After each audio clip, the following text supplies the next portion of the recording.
काक बलि, देव बलि का अर्थ समझ में आ गया। फिर पिपीलिकादि बलि, चींटी, चींटी तक का हम लोग को ख्याल रखना होता था।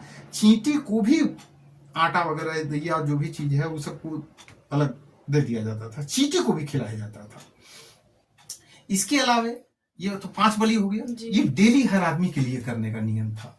और 2 बलि एक्स्ट्रा होते थे जो केवल यज्ञ में इस्तेमाल किया जाता था। एक नर बलि है और एक अश्व बलि है।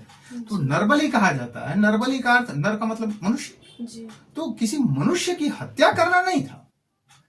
क्योंकि यज्ञ होते थे तो तमाम दूर दराज से के लोग इकट्ठा होते थे। तो जो भी लोग अतिथि हैं, भारत में अतिथि देवो भव की परंपरा रही है, अतिथि को देवता माना जाता है। तो जो भी गेस्ट आते हैं, अतिथि आते हैं, उनको भी पूरा प्रेम आदर श्रद्धा के साथ उनको भोजन करा देना, वही नर बलि हुआ करता था। अब रहा अश्व बलि, अश्व बलि भी होता था। तो अश्व बलि को भी अश्वमेध यज्ञ और ये और वो कर करके लोग तरह तरह का उटपटांग इसकी व्याख्या करना शुरू कर दिए कि घोड़े को मारना है तो ऐसे काटना है, तो ऐसे जलाना है, तो ऐसा इसका सुगंध आएगा तो दुर्गंध आएगा। ऐसा ऐसा वेदों की गलत व्याख्या करके उटपटांग खोपड़ी के लोग एकदम अजीब विचित्र व्याख्या करना लोग शुरू कर दिया।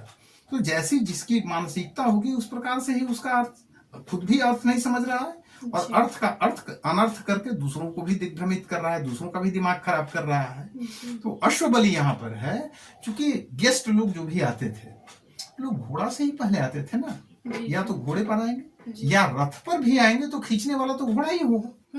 तो आजकल के जमाने का जैसा मोटरसाइकिल और कार तो था नहीं, बस ट्रक भी नहीं था, तो वहां पर लोग रथ से आते थे, उसमें भी घोड़ा ही जुता हुआ रहता था, या सीधा घोड़ा से चल करके आए।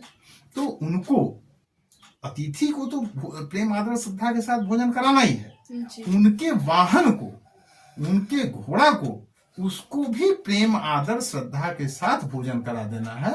इसी को अश्व बलि कहा जाता था। तो बलि यही 7 प्रकार के हैं, इसके अलावे बलि नहीं है, 7 प्रकार के ही है।